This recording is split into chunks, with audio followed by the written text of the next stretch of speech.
Tidak ada satupun orang yang mengetahui seperti apa akhir perjalanan hidupnya di dunia ini. Apakah menjadi baik, atau sebaliknya? Atau mungkin bisa saja menjadi buruk pada akhir ajalnya. Tentunya, semua itu hanya Allah Subhanahu wa Ta'ala lah pemilik skenario itu. Kisah seorang ahli ibadah berikut ini patut menjadi bahan pelajaran bagi kita semua. Karena bagaimana mungkin seorang ahli ibadah ini bisa meninggal dalam keadaan kafir dan bersujud kepada iblis laknatullah? Apa yang sebenarnya terjadi kepada dirinya? Untuk itu teman-teman, simak video ini sampai akhir.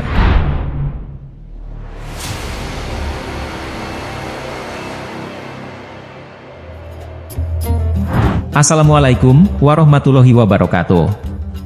Teman-temanku sekalian, semoga kita selalu dalam keadaan sehat walafiat.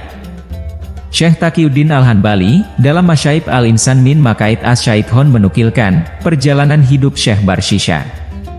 Sebelum akhir hidupnya, Barshisha merupakan seorang hamba Allah yang ahli ibadah dan sangat baik budi pekertinya. Selama hidupnya, dia mempunyai 60.000 anak murid, dan semua anak muridnya itu menjadi ulama dan para wali Allah Subhanahu wa Ta'ala. Saking luar biasanya Barshisha dalam perkara ibadah, sampai-sampai menarik decak kagum para malaikat. Mengapa kalian kagum dengan Barshisha? Padahal, aku lebih tahu. Barshisha itu akan kafir dan masuk neraka jahanam selama-lamanya. Demikian dialog Sang Halik dengan para malaikat, seperti yang dinukilkan oleh Syekh Taqiyuddin dalam kitabnya tersebut.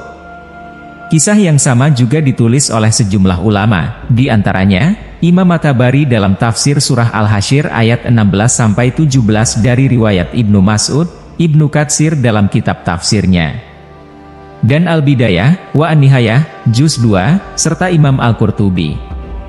Dan pernyataan Allah itu ternyata didengar oleh iblis. Iblis yakin bahwa sang alim tersebut akan binasa dalam perangkapnya. Benar saja, iblis pun mulai menyiapkan agenda-agenda untuk memperdaya sasarannya itu. Lalu, iblis pun mendatangi kediaman Barshisha itu, dan iblis pun menyamar sebagai seorang hamba Allah yang saleh dan taat. Ia meminta bertemu dengan Barshisha. Kemudian, Barshisha memperkenalkan diri dan bertanya pada tamunya, "Siapakah engkau, dan apa tujuanmu datang ke sini?" Iblis menjawab, "Aku ini hamba Allah yang beribadat kepadanya, dan aku ingin pula membantu Tuhan dalam hal-hal ibadah." Kemudian, Barshisha berkata kepadanya, "Barang siapa yang bermaksud beribadah kepada Allah, maka sesungguhnya Allah akan mencukupinya sebagai teman baiknya." Singkat cerita, dalam beberapa hari, iblis menampakkan kegigihan dan keuletannya beribadah. Dikisahkan, iblis ini beribadah selama 3 hari 3 malam berturut-turut tanpa tidur, makan, dan minum. Dan pemandangan ini pun, akhirnya membuat Barshisha takjub. "Aku ini pernah tidur, dan aku ini juga makan dan minum, sedangkan engkau tidak makan sama sekali. Padahal aku beribadah kepada Allah bertahun-tahun, tanpa sanggup meninggalkan makan dan minum. Oleh karena itu, apakah dayaku agar aku ini bisa menjadi seperti engkau?" tanya Barshisha. Iblis menjawab, "Pergilah engkau dari tempat ini dan kerjakan larangan Allah, kemudian setelah itu tobatlah kepada Allah. Karena Dia Maha Pengasih, maka engkau akan mendapat kemanisan bertobat kepadanya." Barshisha bertanya, "Bagaimana aku akan mendurhakai Allah, setelah aku menyembahnya sekian lama?" Iblis menjawab, "Apabila manusia berdosa, pastinya dia akan memerlukan ampunan atas segala dosa-dosanya." Barshisha bertanya, "Apakah dosa yang baik saya kerjakan?" Iblis menjawab, "Zina." Barshisha berkata, "Kalau begitu, pasti aku tidak melakukannya." Iblis menjawab, "Engkau bunuhlah seorang hamba Allah yang mukmin." Barshisha berkata, "Aku tidak akan lakukannya." Iblis berkata lagi, "Kalau begitu minum sajalah air yang memabukkan, ini adalah yang lebih gampang dan dosa ini pun tidak akan ada hubungannya dengan orang lain." Barshisha bertanya, "Di manakah aku akan mendapatkan minuman ini?" Iblis berkata, "Engkau pergi ke salah satu kampung yang menjual minuman yang memabukkan." Dengan serta-merta, Barshisha pun pergi ke tempat yang ditunjukkan iblis itu.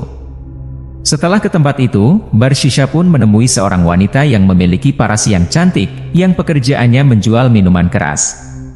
Barshisha kemudian membeli sebotol khamar dari perempuan itu, dan meminum hingga ia pun sampai dalam keadaan mabuk. Dalam kondisi mabuk itulah, Barsisha lantas menzinai perempuan itu. Kemudian, dengan tiba-tiba, suami sang perempuan itu pun tiba-tiba datang ke rumah. Karena merasa terpojokan, akhirnya Barsisha membunuhnya. Singkat cerita, setelah kejadian itu, iblis kembali menyamar sebagai manusia biasa. Lantas, iblis membawa Barsisha kepada penguasa pada zaman itu. Kemudian, penguasa itu pun menjatuhkan hukuman bahwa Barsisha harus dipukul 80 kali akibat meminum khamar, dan ditambah 100 kali karena berzina. Untuk pelanggaran terakhir, yaitu membunuh nyawa tak berdosa, maka Barsisha pun diganjar dengan harus diikat di tiang dan disalib. Tatkala Barsisha dinaikkan ke tiang salib, iblis datang ke tempat Barsisha tersebut. Lalu, iblis menyamar menjadi seorang lelaki yang baik. Iblis bertanya, bagaimanakah pendapatmu tentang keadaanmu sekarang? Barsisha menjawab, malang bagi orang yang percaya kepada temannya yang jahat, tentulah orangnya pasti akan binasa.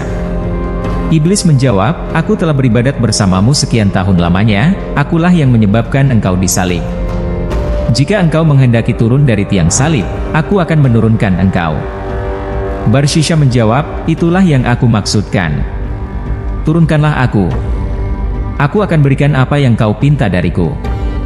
Kemudian berkatalah iblis, sekarang, sujudlah kepadaku. Barsisha menjawab, bagaimana mungkin aku dapat bersujud? Saat ini saja, aku sedang terikat di tiang ini. Iblis menjawab, sujudlah dengan menganggukkan kepalamu.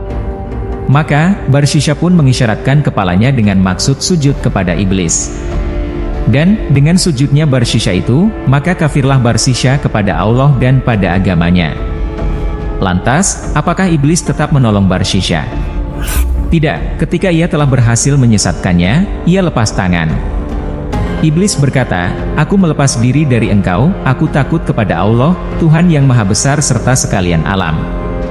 Quran Surat Al-Hasyr ayat 16. Lalu, tugas kita sebagai manusia yang lemah dan tak berdaya ini adalah berusaha bagaimana agar kita bisa mendapatkan pertolongan Allah Subhanahu wa Ta'ala dari awal sampai akhir kehidupan ini. Karena sesungguhnya, kesuksesan seorang hamba bukanlah saat mereka hidup, melainkan ada pada penghujung hidupnya, sebelum ajal datang menjemput. Dan, karena hanya Allah lah, sang pemilik hati setiap jiwa yang sesungguhnya. Maka setiap kalbu-kalbu keturunan anak Adam, berada di antara dua jari, dari jari-jari Allah laksana satu hati. Dan hanya Allah lah, yang mampu membolak-balikan semua sesuai dengan kehendaknya. Hadis riwayat Muslim, dari Abdullah bin Amr radhiyallahu anhu. Jadi teman-teman, demikianlah kisah dari Barsisha, seorang yang ahli ibadah, namun harus meninggal dalam keadaan kafir dan bersujud kepada iblis laknatullah. Semoga kisah ini dapat menjadikan kita manusia yang lebih baik lagi, dan selalu berada di jalan Allah Subhanahu wa Ta'ala. Mohon maaf jika terdapat kesalahan pada informasi yang saya sampaikan. Kebenaran hanya milik Allah Subhanahu wa Ta'ala. Sampai bertemu teman-teman pada kisah-kisah menarik yang lainnya. Wassalamualaikum warahmatullahi wabarakatuh.